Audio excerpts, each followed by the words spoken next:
Bienvenue dans cet nouvel épisode consacré à la série Créons un logiciel ensemble.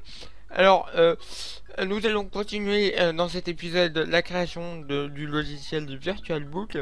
Alors, avant de commencer, j'ai fait quelques modifications hors caméra.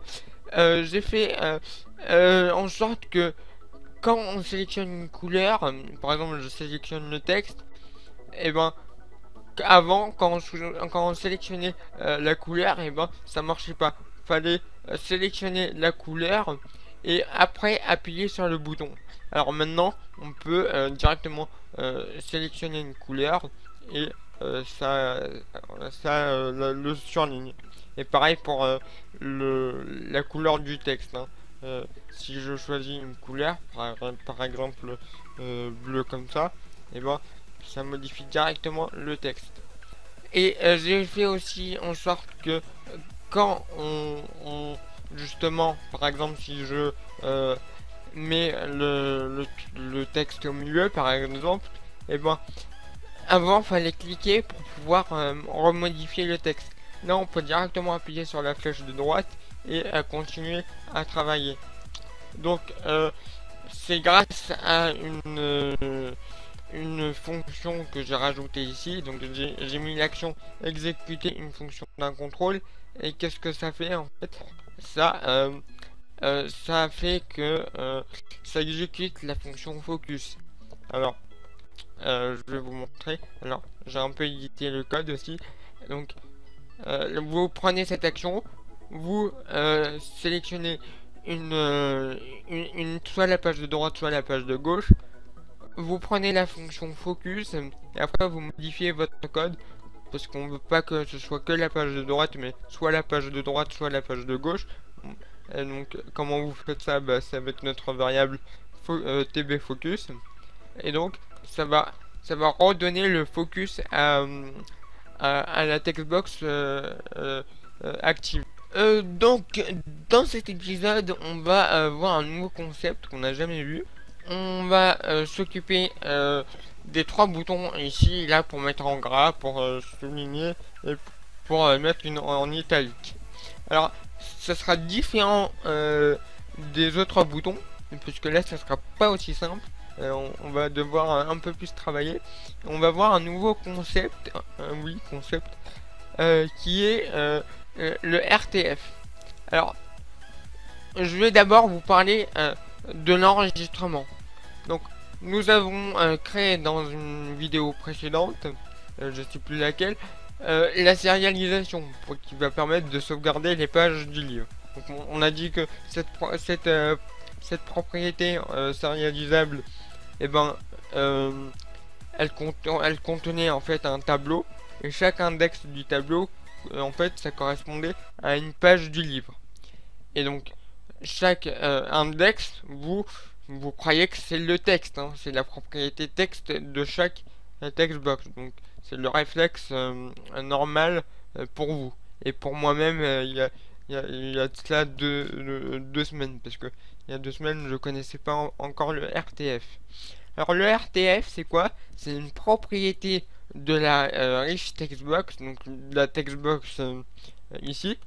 C'est une propriété en fait qui stocke le texte, mais aussi la mise en page du texte. C'est-à-dire que si là je mets en rouge et que je décide de surligner en vert par exemple, et ben la fonction, enfin la propriété RTF contient le texte mais aussi sa mise en page. Ça veut dire sa couleur rouge, son surlignage vert. Et aussi la police, hein. Et aussi l'alignement et tout. Il sauvegarde tout ce que vous voyez ici. Alors que la propriété texte qu'on connaît, et ben elle sauvegarde juste le texte sans la mise en page. Donc nous, pour sauvegarder les pages du livre, on va en fait sauvegarder la propriété RTF. Alors, on pourra aussi sauvegarder grâce à cette propriété des images. Donc oui, on pourra mettre des images dans votre livre. Vous pourrez mettre des images et la fonction RTF se chargera de sauvegarder le texte, plus sa mise en page, plus les images. Alors vous pourrez aussi mettre des liens aussi, des fichiers, mais bon, ça pour un livre, on s'en tape un petit peu. Donc voilà. On va utiliser cette propriété RTF pour pouvoir mettre en gras, pour mettre en italique et pour souligner. Donc avant de se lancer dans le RTF, je vais déjà vous montrer le code RTF, parce que oui, le RTF c'est un langage, enfin c'est un langage, non, parce que là on est en VB, c'est pas un langage, mais c'est un codage. Alors un codage, c'est quoi? Bah c'est un codage que l'ordinateur ou le logiciel comprend. C'est-à-dire que si je prends un bloc-notes ici et que j'écris n'importe quoi, par exemple, j'écris ça, par exemple, moi je peux dire à l'ordinateur que si tu vois ça, ça veut dire que le texte est en Arial 12, par exemple. Alors que pour nous, l'être humain, ça veut rien dire. Mais pour l'ordinateur, si on le programme correctement, ça voudra dire Arial 12. Mais si on le programme d'une autre manière, ça voudra, je sais pas, mettre en gras. Donc, je vais déjà vous montrer à quoi ressemble le RTF. Alors, pour cela, on va aller chercher une application que j'ai créée pour vous montrer à quoi ressemble le RTF. Donc voilà, j'ai créé une application vraiment vite fait qui permet en fait de taper du texte, de mettre en, de changer la police, les couleurs et tout, et qui nous permet ensuite d'enregistrer tel quel. Alors ce que je vais faire, c'est que je vais euh, je vais taper du texte, par exemple, abonnez-vous. Et ce texte, ouais, dans un premier temps, je vais enregistrer tel quel. Donc là, il va me créer un fichier texte avec dedans le code RTF qui correspond à mon texte. Donc il est là. Donc je vais l'ouvrir avec le bloc-notes puisque c'est du texte. Hein. Mais par contre c'est pas du texte. Hein. Enfin si c'est du texte mais c'est un code comme vous pouvez le voir qui contient mon texte qu'on peut retrouver ici. Donc abonnez-vous. Mais aussi qui contient différentes informations liées à ce texte. Par exemple, ici, on peut le dire Microsoft sans serif. Donc, ce qui correspond, par exemple, à la police. Par exemple, si j'aurais mis Arial, et ben là, il y aurait marqué Arial. Voilà. Donc, maintenant, je vais un petit peu modifier le texte. Je vais mettre une police, par exemple. Par exemple, allez, la police Minecraft. Et je vais mettre en 16. Je vais mettre en rouge par exemple, voilà. Je vais mettre aller au milieu. Je vais peut-être souligner, voilà. Et maintenant je vais enregistrer. Et donc là normalement le code devrait être un petit peu modifié. Comme vous le voyez, c'est un peu modifié. On a toujours le texte. Abonnez-vous. Par contre moi comme j'ai étudié un peu le codage RTF, et ben on a rajouté le mot UL, enfin la balise UL, qui correspond en fait à ce qui veut dire que le texte est souligné. Nous retrouvons aussi ici notre police, donc Minecrafter 3, donc c'est bien la police qu'on a choisie. Alors je vois aussi qu'il y a toujours les Microsoft sans sérif, je sais pas pourquoi. Mais j'ai étudié le RTF, mais juste pour faire le logiciel. Hein. Je l'ai pas étudié en profondeur. Je sais que la balise UL, c'est pour dire que le texte est souligné. Alors normalement, il y a aussi la balise B. Non, pas B, parce que B, ça veut dire que je l'ai mis en gras. Parce que par exemple, je vais mettre changer la police. Je vais le mettre en Arial par exemple. Arial. Voilà. Et maintenant je vais le mettre en gras. Voilà, là il est en gras. On va enregistrer. On va le réouvrir. Donc là, comme j'ai mis en gras, il y a la balise B. Ce qui veut dire que le texte, enfin le texte est en gras. Donc c'est grâce à la balise B. Donc voilà. Donc UL, ça veut dire que le texte est souligné. La balise B, ça veut dire que le texte est en gras. Et il y a une dernière balise, c'est le I. Le I, ça veut dire que c'est en italique. Donc, vous aurez compris que si, avec mon bloc-notes, je décide d'enlever le B ici, l'anti-slash avec le B, et que j'enregistre, voilà, j'ai enregistré, et que si je décide avec mon application que j'ai créée ici de réouvrir le fichier, donc là on va ouvrir le fichier test. Alors il est où? Il est ici. Alors, vous pourrez constater ici que qu'il n'est plus en gras puisque j'ai enlevé la balise B directement dans le texte. Alors nous on va se servir de ce système pour mettre en gras, pour souligner, pour mettre en italique. Alors, bien sûr, ce ne sera pas l'être humain qui va aller dans le code RTF et soit rajouter la balise B pour mettre en gras ou pour enlever le gras. Ce sera le logiciel qui va s'occuper de rajouter la balise B ou l'enlever. Et si c'est souligné, bah c'est UL. Et si c'est pour mettre en italique, c'est I. Donc voilà. Donc alors, bien sûr, si vous rajoutez des images, le code sera plus grand. Hein. Alors si vous ajoutez des images, sachez que votre fichier sera beaucoup plus lourd. Il passe de l'ordre du kilooctet. Si vous mettez une image, ça va passer dans les mégaoctets. Hein. Donc prenez cette information en compte. Donc on va commencer par le bouton pour mettre en gras. Alors j'espère que j'ai pas mis du temps. Alors oui, il nous reste 5 minutes. Donc on va commencer par le bouton gras. Alors la fonction qu'on va créer, elle va se déclencher quand on va changer la propriété checked. C'est-à-dire qu'en clic, et ben ça va soit le cocher, soit le décocher, et le bouton il va détecter ça et il va déclencher la fonction. Donc là, qu'est-ce qu'on va faire? Et ben on va récupérer le code RTF, sauf que là on va uniquement récupérer le code RTF du texte sélectionné. Alors on va obtenir une propriété d'un contrôle. Donc pour l'instant, on va sélectionner la page de droite ou la page de gauche. Voilà la page de droite. Donc je sélectionne tout le temps la page de droite parce que c'est elle que je trouve en premier dans la liste. Hein. Alors là, vous avez la propriété RTF. Alors, on va la chercher. Voilà, RTF.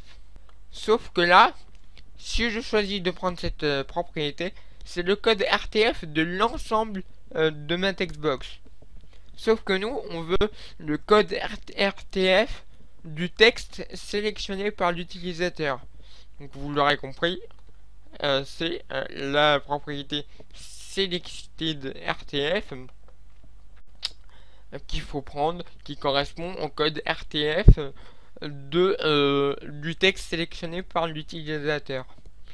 Donc on va le mettre pour l'instant dans la variable TMP. Voilà. Et ce qu'on va faire là, c'est qu'on va dire que si, donc là c'est pour mettre en gras, donc c'est la balise B, je le rappelle. Donc on va dire que si TMP, donc le code RTF qu'on a sélectionné, contient la balise B, et ben on va l'enlever. Par contre, si il ne contient pas de balise B, et ben on va le rajouter. Donc pour cela, on va aller dans texte, dans la propriété texte, enfin l'onglet texte plutôt. Donc je sais pas si vous avez compris, mais en gros, si le texte est déjà en gras, ben on enlève le gras. Par contre, s'il n'est pas en gras, et ben on va le mettre en gras. Donc voilà ce que ça voudra dire. Donc pour cela, on va déterminer si le texte contient une chaîne. Donc une chaîne, c'est un texte. Hein. Donc le texte concerné, c'est TMP, puisque TMP correspond à la propriété selected RTF qui correspond au texte, au code RTF du texte sélectionné. Donc là, le texte à rechercher, c'est la balise B, alors anti-slash B, qui correspond au gras, donc à l'information gras. On va stocker le résultat du test dans la variable vrai-faux. Donc si le texte contient, enfin le code RTF contient la balise B, et ben la variable elle va être à true. Enfin la variable vrai-faux sera à true.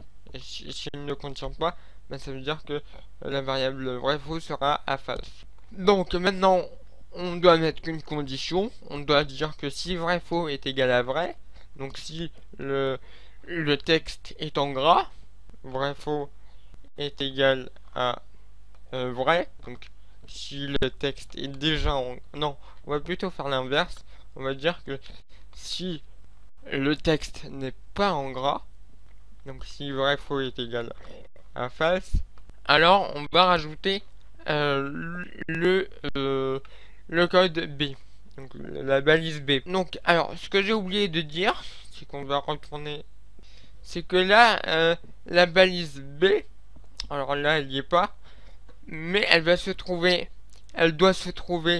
avant le texte, donc pour moi c'est abonnez-vous, mais après la première ligne.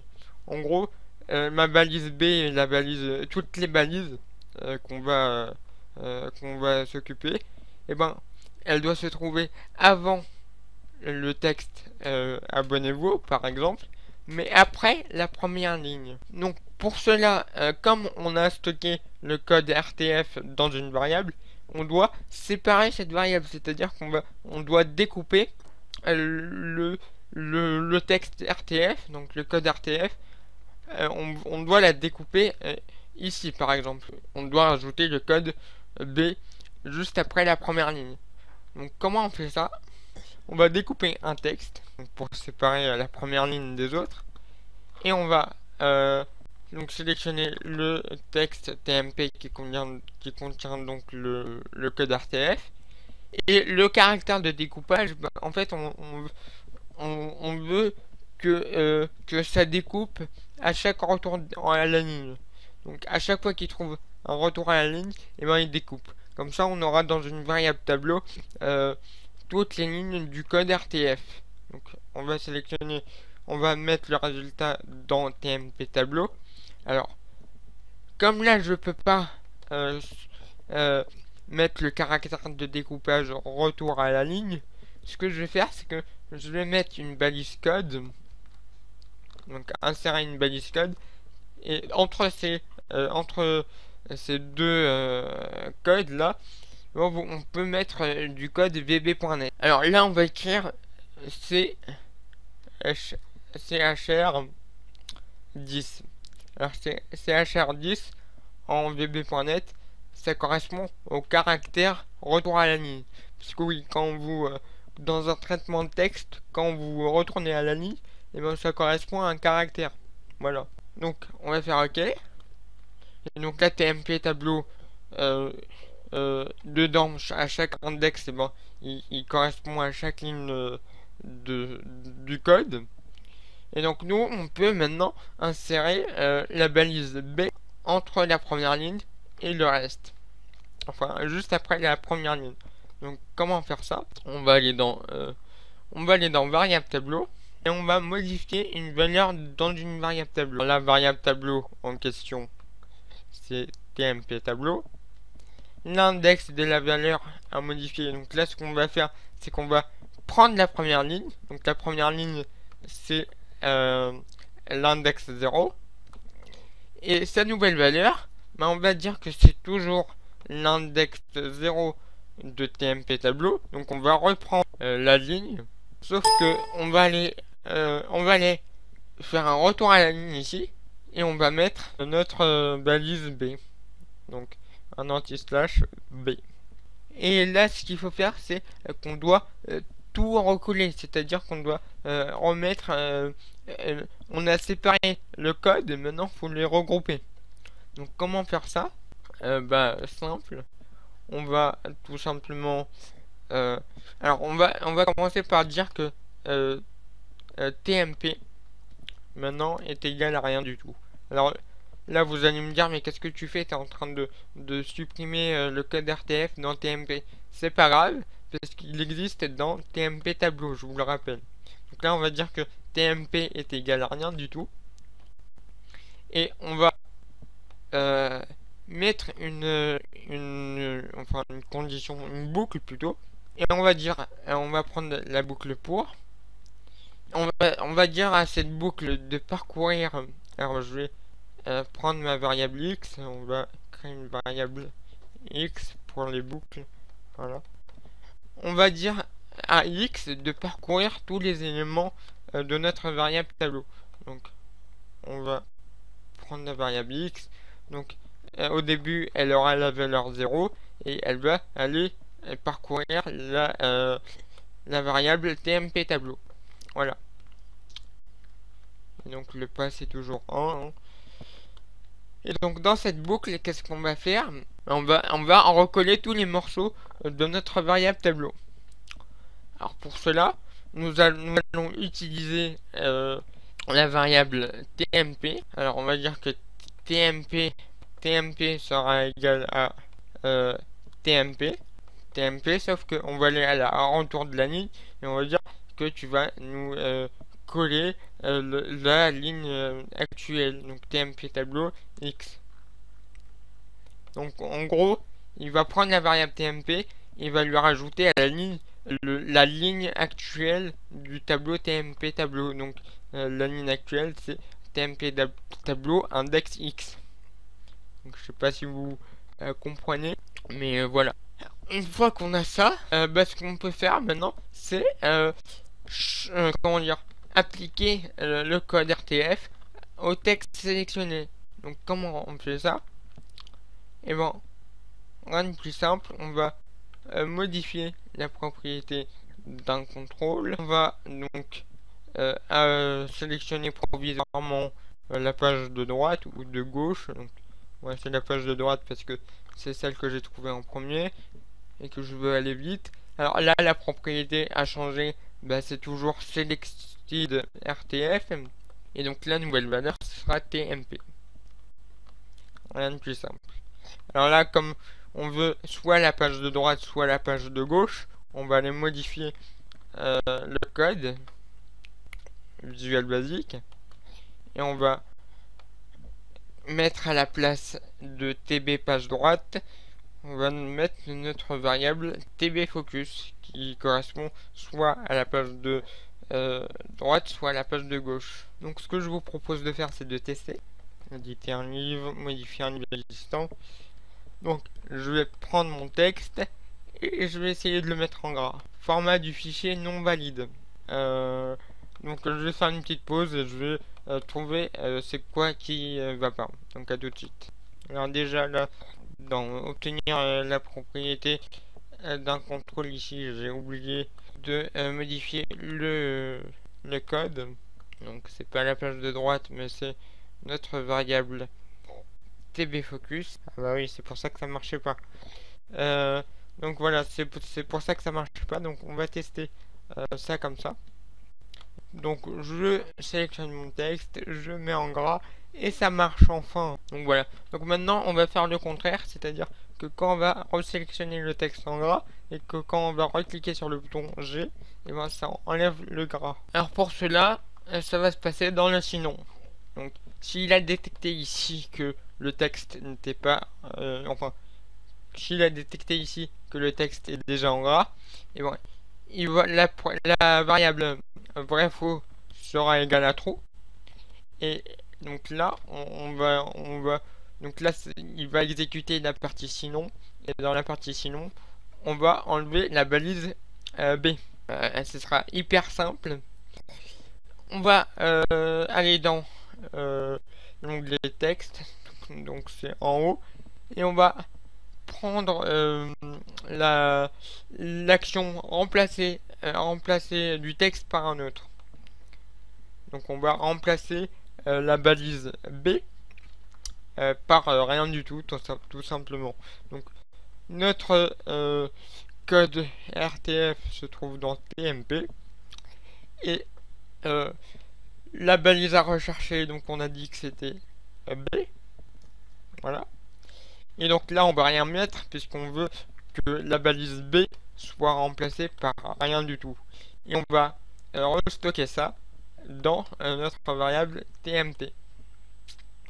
Alors, on va juste modifier un petit truc ici.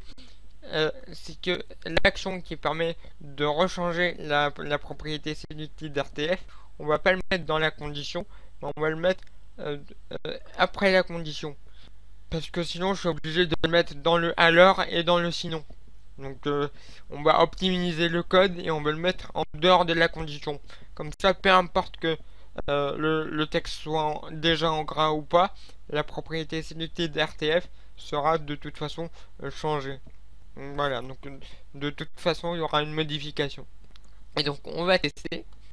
Donc, je mets en gras. Je le resélectionne. Je réappuie sur le bouton G.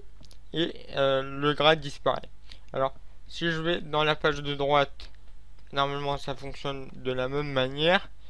Et effectivement, ça marche bien. Donc, pour retirer le gras, c'était extrêmement rapide. Alors maintenant, comme on a les bases pour mettre en gras, pour mettre en italique et pour souligner, ce sera extrêmement rapide puisque là, on doit juste faire du copier-coller.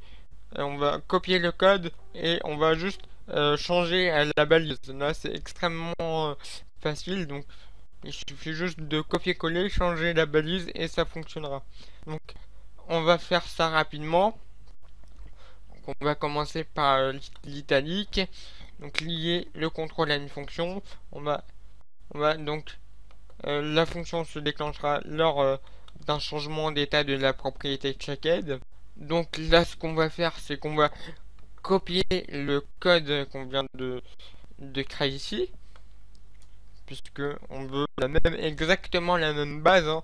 On veut rajouter une balise ou la retirer, donc c'est la même base, sauf que là c'est pas la balise B, donc il suffit juste de changer la balise ici.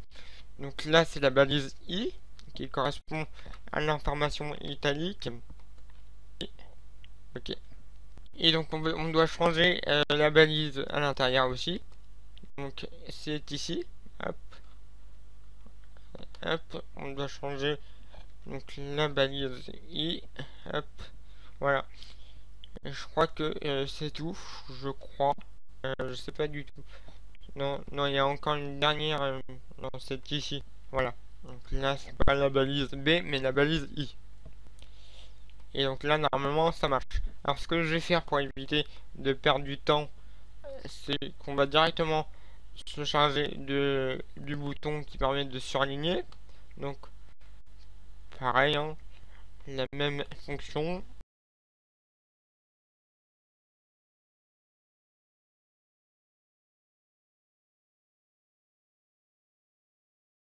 Donc, ce que je vous propose de faire, c'est de tester maintenant. Donc, on va sélectionner, on va mettre en italique et ça marche. Je resélectionne, je enlève l'italique et ça marche bien. Alors, je vérifie que ça marche des deux côtés. Donc là, ça marche des deux côtés, c'est génial. Maintenant, pour souligner, donc je sélectionne mon texte, j'appuie sur le petit S et le texte il est bien souligné. Donc je le resélectionne pour enlever pour enlever le soulignage. Donc ça marche. Donc on teste pour la page de droite et ça marche très bien. Donc voilà. Donc écoutez, on a fini le chapitre, enfin on est passé quand même 5 épisodes sur la police.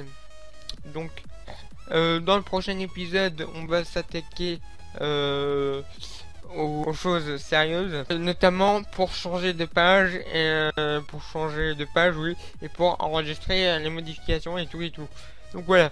Donc merci d'avoir suivi cette vidéo, n'hésitez pas à la partager, à mettre un petit j'aime en dessous de la vidéo, un petit pouce bleu, ça fait toujours plaisir. Et surtout, n'hésitez pas à poser vos questions si vous avez des questions dans les commentaires.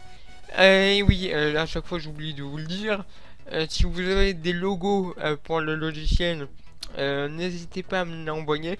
Alors je ferai une vidéo qui va vous permettre de voter pour votre logo préféré. Donc envoyez-moi plein de logos. Alors ça peut être au format icône, au format PNG et au format JPEG, hein. Après moi je me débrouille avec ce que vous m'envoyez. Donc voilà, donc vous pouvez m'envoyer vos icônes à l'adresse qui s'affiche. Donc n'hésitez pas à m'en faire plein, comme ça je ferai une vidéo qui va vous permettre de voter pour votre logo préféré. Donc sur ce, merci à vous et à la prochaine. Allez, ciao.